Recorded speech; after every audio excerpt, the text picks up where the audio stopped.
Jerry keeps Fab My PCs back, kaya nandito na naman kami to help you out. Fab My PC helps Hero TV viewers who deeply needs modifications in their current PCs. Just always tuned in because we're all here and ready to help you transform your PCs into new ones.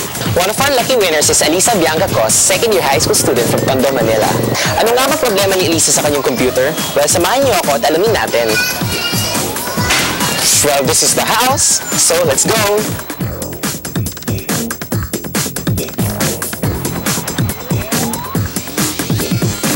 Hi Alisa, I'm Jason. I'm from Hero TV and Red Fox Fab My PC. Hi kay Jason. Yeah, well, congratulations, you're one of our lucky winners for Fab My PC. Thank you po. Well, before anything else, can we go in and see your PC? Sige po. Alright. Well, this is Alisa's PC that she wanted to be Fab. So Alisa, how long have you been using your PC? I've been using my PC for about 3 years. 3 years, alright. So Alisa, how do you want your PC to be Fab? Well, first and foremost, syempre, ma-upgrade nyo na siya para mas madaling gamitin.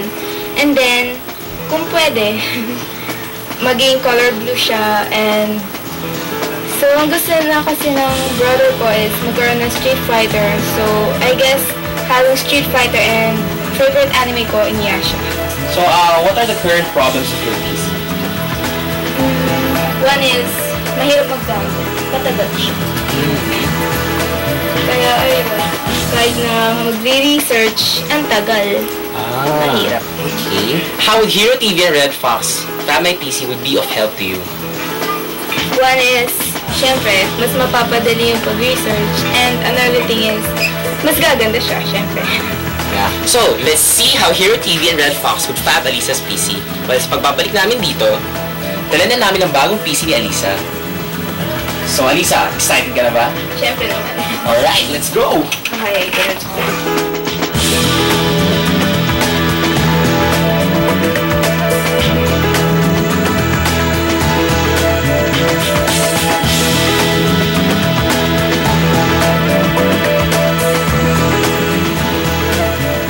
Hi Jason, welcome to Asianic Manila. Hi sir, ito po yung PC Alisa.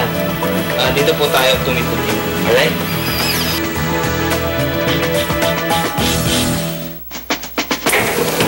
Alright team, this is Alisa's PC waiting to be fabbed. Ito ang gusto niya mangyari.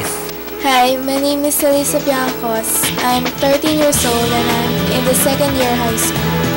Ang purpose ng paggamit ko ng PC minsan pag nagda-download o kaya pag-research ng homework, minsan nakakainis kasi ang tagal mo mag-download and minsan parang naglolo ko.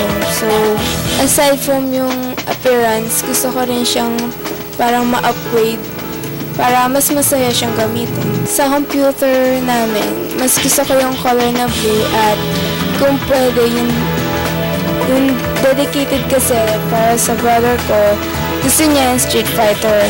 Ako naman, mas prefer ko yung Inuyasha. So kung pwede, yun yung design ng PC. Team Red Fox, please fab my PC and sana you can fulfill my dream. Team Red Fox, I hope you can fulfill my daughter's dream of fabbing her PC, and we would be very thankful for that.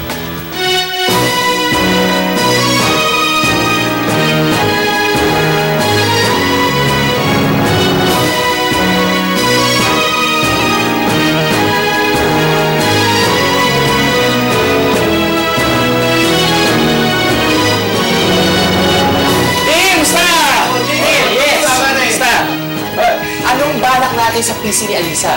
Kuya Cham. Para kay Alisa, ang gagawin natin dito sa front ay bubutasan natin ng malaking hole na 120mm. Doon natin ilalagay ngayon ang fan na magpapalamig sa loob ng kanyang PC. Para dito naman sa side, ang gagawin natin ay puputulan natin ng mas malaking window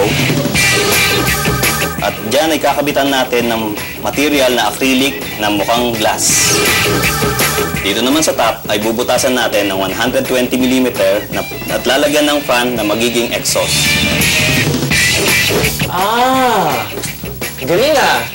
Kuya Jericho, kayo naman, ano bang gagawin natin sa PC ni Alisa? Okay, Alisa, dito lang tayo sa design ng PC mo.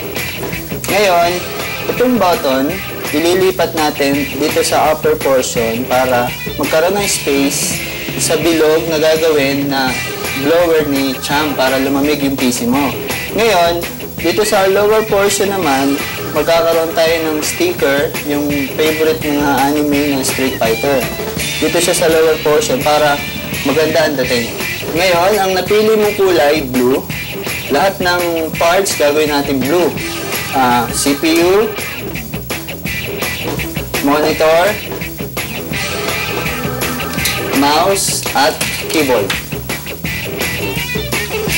Ngayon, sa side panel ng PC mo, doon sa acrylic na clear na niligay ni Cham, magkakabit ako ng sticker na Street Fighter.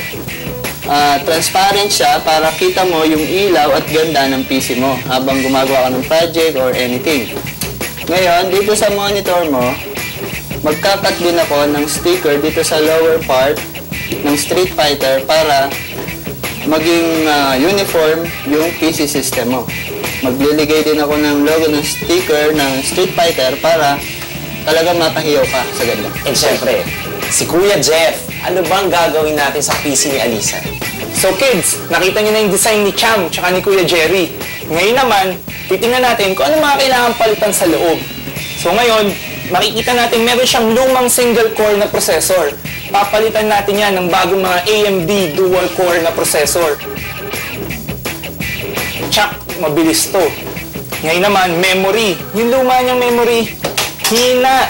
Papalitan natin ng bagong 1 GB DDR2 na memory. Tsak, sasabay ito sa bilis ng processor niya. Ang tanong, saan natin kakabit? Kitang-kita naman natin, puro alikabok na yung motherboard niya. Papalitan natin ng bagong gigabyte na motherboard na siguradong masusupport lahat ng kailangan niya. Sa likod, makikita natin, HDMI ready na siya, high definition. Tsak, magugustuhan ni Alisa to. Eh ano naman, di gagana yan, walang kuryente. Itong lumang power supply ni Alisa, 300 watts lang. Papalitan natin ng bagong 550 watts na power supply. Sunod naman, optical drive. Luma ng mga optical drive ni Alisa. Papalitan natin yan ng bagong mga DVD writer. Tsak, burn ng burn. Pamigay sa barkada. Ang huli, storage. So maglalagay tayo ng bagong 160 gig na SATA 2 na hard drive. Diyan niya masasave lahat ng items niya. So, sigurado, magugustuhan ni Alisa tong bagong PC niya. Kuya Arnel, kayo naman. Yung sample ng ilaw na gagamitin natin sa PC mo, so dito natin siya ilalagay, yung ilaw na to, tapos ayusin na natin sa pagkabit para hindi siya nagsasalabal dito. Then, ito yung ilaw na niya. So, ano natin siya, test natin siya. Ito siya. So, ganito yung maging itsura ng PC mo. Ito yung dalawa sa baba, dito sa bawat gilid niya, lalagyan natin siya ng ilaw. So, ito na siya. Then, dito sa taas, dito din yung dalawang gilid niya. So, nasa bawat dulo lang siya, ikakabit natin. So, ito naging maging itsura ng PC ni Alisa. Alisa, ito yung sample ng pan natin. So, lalagyan natin siyang dalawang pan na blue lid pan. Dito sa harap yung isa para sa cooling system natin. Then, dito sa taas, lalagyan natin din siya ng isa para siya yung maging exhaust fan natin. Alisa, ito na yung sample ng maging PC mo. Alisa, meron ako dagdag sa PC mo. Habang nag-browse sa internet, pwede ka nang manood ng TV. Secret item? Ano kaya yung secret item na yun?